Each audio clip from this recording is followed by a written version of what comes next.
Voyons ensemble les 5 signes qui peuvent vous faire penser que vous souffrez d'anxiété. C'est parti. 5 signes que vous souffrez peut-être d'anxiété. Anxiété. On connaît la peur.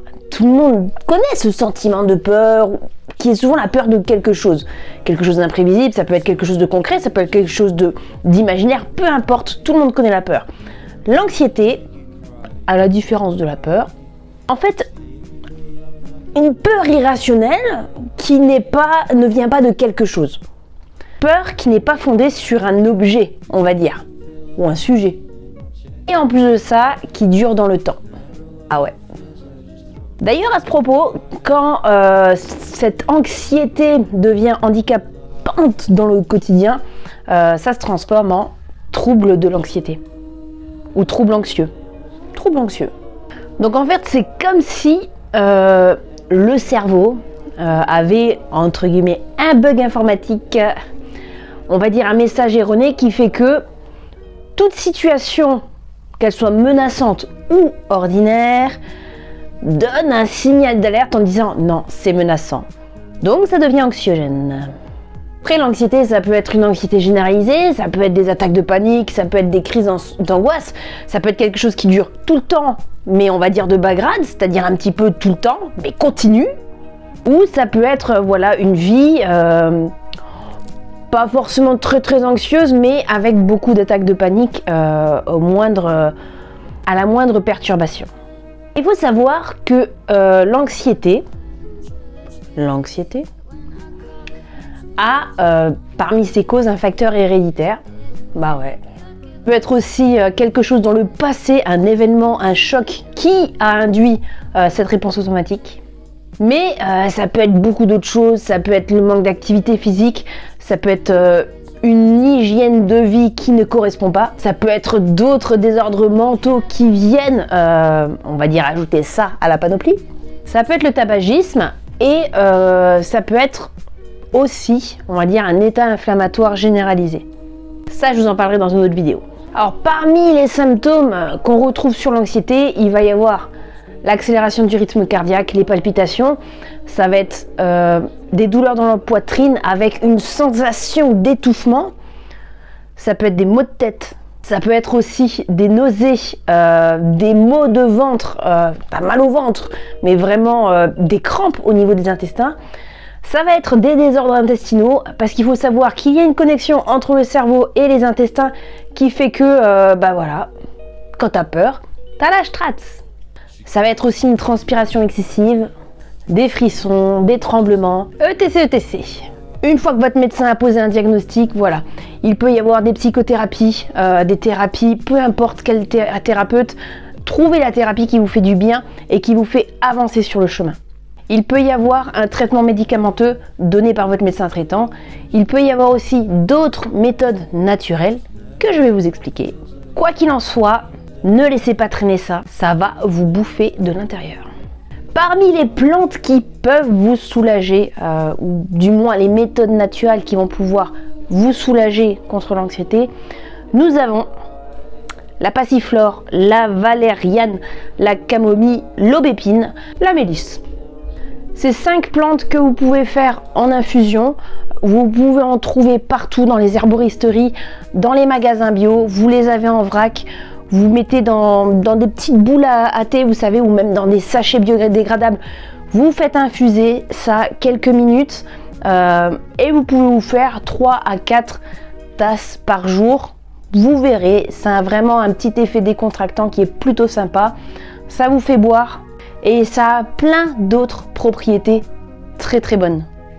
On peut mettre aussi en place des techniques de détente et de relaxation. Ça va être un petit peu de sophrologie avec de la relaxation, ça peut être de la méditation, ça peut être de la cohérence cardiaque. Il y a plein de petites techniques que vous pouvez mettre en place. Contactez-moi et je vous donnerai des petites fiches explicatives qui pourront vous aider à trouver votre méthode et comment la mettre en place. Et ça va vous aider un petit peu à vous détendre et à retourner sur la bonne voie. Ça va être aussi, parce que bon, soulager de l'anxiété, c'est bien, l'enlever, c'est mieux. Et là-dessus, on peut y agir en modifiant quelques petites choses dans l'hygiène de vie. Ça, malheureusement, c'est du cas par cas. Donc voilà, allez voir votre naturopathe pour trouver les habitudes de vie qui vous stressent, qui stressent votre corps, qui induit ce stress constant et qui peut amener à de l'anxiété.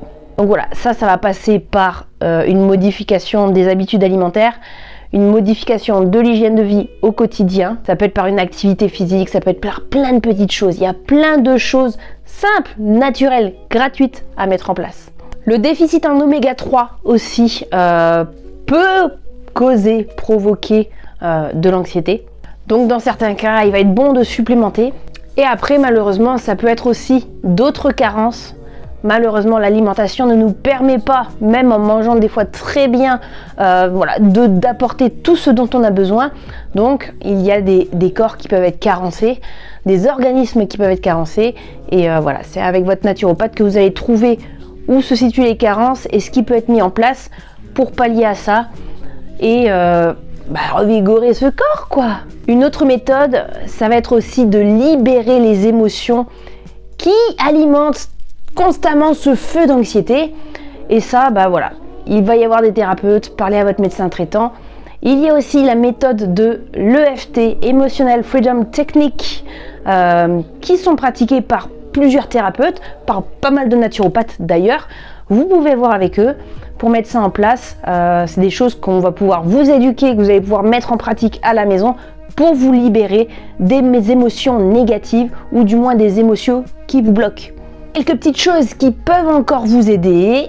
Nous avons le Reiki. Le but, via un canal qui est une personne qui est votre praticien Reiki, c'est de faire circuler l'énergie universelle et vous la mettre en contact avec votre énergie vitale pour que les flux énergétiques circulent librement et de manière optimale dans votre corps, parce que des fois il peut y avoir des blocages. Votre énergie vitale peut être diminuée par beaucoup de choses dans votre vie, par votre hygiène de vie, par des chocs, par peu importe. Il est là pour vous refaire circuler l'énergie et vous verrez, vous allez retrouver beaucoup de bienfaits après une ou deux séances de Reiki. C'est assez spectaculaire. Et pour tout ce qui est choc émotionnel du passé, tournez-vous vers la kinésiologie, qui est vraiment une pratique aussi extraordinaire et qui fait beaucoup de bienfaits. Pour l'avoir testé, franchement, testez-le. Pour les libérations émotionnelles, on peut aussi se tourner vers les fleurs de Bach. C'est pareil, il va falloir vous connaître un peu mieux, trouver via un questionnaire avec votre praticien les affirmations qui vous correspondent le mieux à votre état émotionnel du moment et trouver les fleurs de Bach à prendre. C'est quelques gouttes à prendre tous les jours sous la langue pour trouver l'inverse positif à cette émotion négative que vous allez pouvoir développer. Si vous êtes sur un burn-out, il y a des plantes adaptogènes qui sont très bénéfiques dans ces conditions-là. Je vais vous en citer deux. Il y a l'ashwagandha et la rhodiola que vous allez pouvoir retrouver soit sous forme de poudre, soit sous forme de gélules dans vos magasins bio ou sur internet sur des labels bio qui vous proposent ces plantes en condensé. Et en fait, une plante adaptogène, c'est juste que votre corps va s'adapter plus facilement, il va moins réagir à des situations de stress et être plus apte à faire face.